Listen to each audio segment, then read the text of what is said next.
Alright, good evening everyone. This video is for my presentation, my part of the presentation for our project 1. Me and Laura have the question number 4 for self-defense in Texas, and I'm going to go ahead and read the question for everybody. It says, in Texas, if Mike attempts to steal a car from John's detached garage and John comes out of the house and shoots Mike dead, does John claim it was a justifiable homicide? So we can look at the elements of this question itself. We see Mike is attempting a robbery from John on John's property, and John comes out of the house and shoots Mike dead. So this was self-defense. He was trying to protect his property, which would be his car that's in his detached garage. So the things that come up for me here, certain elements that I've heard before, would be deadly force, since he did shoot Mike dead, and he's protecting his property when he was trying to protect his car from being stolen. So my Westlaw search for this one, I made sure I went to Texas for the state, because that's the jurisdiction that we're doing ours in, and I put in deadly force, protect property. I was going to run a more refined search, but when I did search this, I got lucky, and I found a statute right away. I thought this would be the best place to start. Laura did cite not the 9.31, and this one is a little bit more refined in the fact this one has a little bit more to do with our case. I'm going to try to zoom in so everyone can see this a little bit better. I've been having a little trouble with my computer recently. Either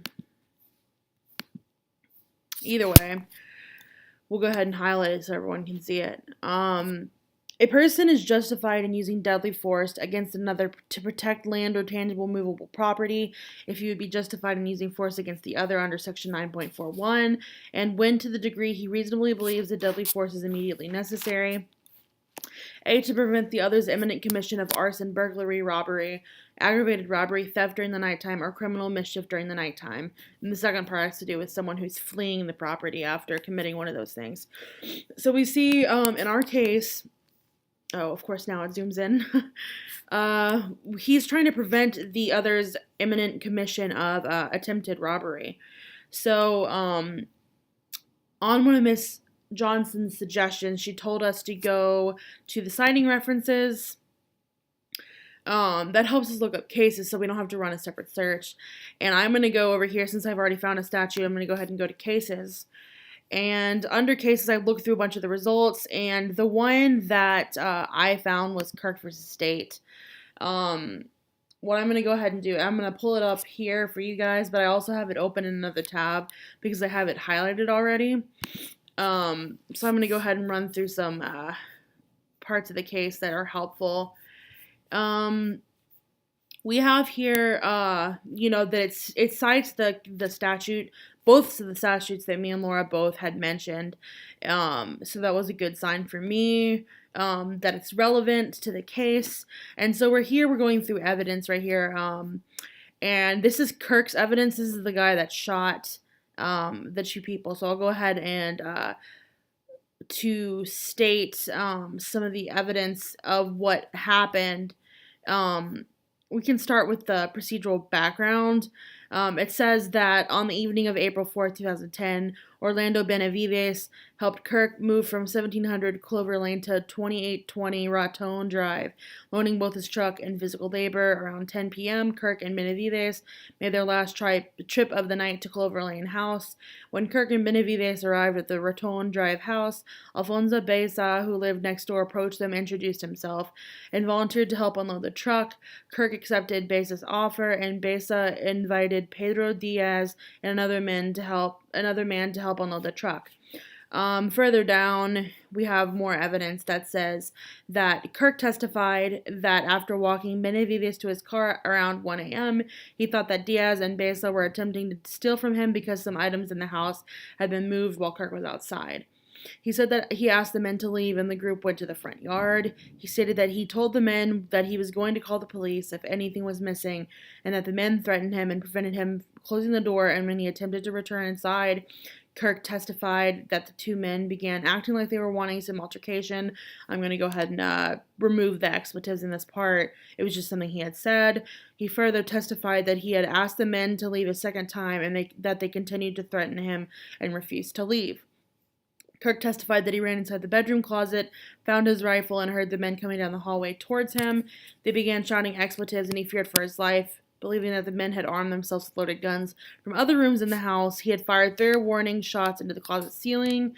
After firing the warning shots, Kirk moved across the bedroom and got down on one knee, saw Beza and Diaz facing him in the hallway, and so he shot at both men. He ended up killing one of the guys, and basically the jury found sufficient evidence that supported the jury's rejection of Kirk's self-defense claim. So they did reject his self-defense claim.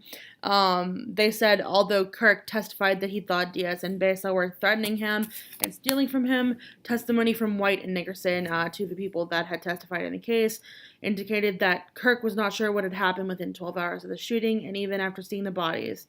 As the sole judge of credibility, the jury was free to disregard Kirk's testimony. So basically, this guy, at the end of the day, he had actually gotten sent to jail, and I think he had gotten 40 years. But they did reject his self-defense and defense of property claims. So this is the case that I decided to bring to you guys' attention. It doesn't exactly have the exact situation that we had in our research question, but I thought this is a good example of how that self-defense statute would be brought up. Excuse the thunder. It's very loud. But even though it was overturned and they decided to deny his claim of self-defense and defense of property claims, I thought this would be a good case. So here's a citation right here. And I did find another opinion, but that's not binding, which was this one right here. The state, Peralta versus State. I won't go into that too much. Like I said, it's not a good case to reference. So in reference back to our presentation topic, does John claim it was a justifiable homicide? He can claim that it was a justifiable homicide. He has this statute to back him up. He was using deadly force to protect his property because, Mike was attempting to steal a car from his detached garage. So that would be a good thing to claim. But after reviewing multiple cases through Westlaw, it seems as though it is really hard to prove this. So that'll be all for today. And if you have any questions, please leave them down below. Thank you.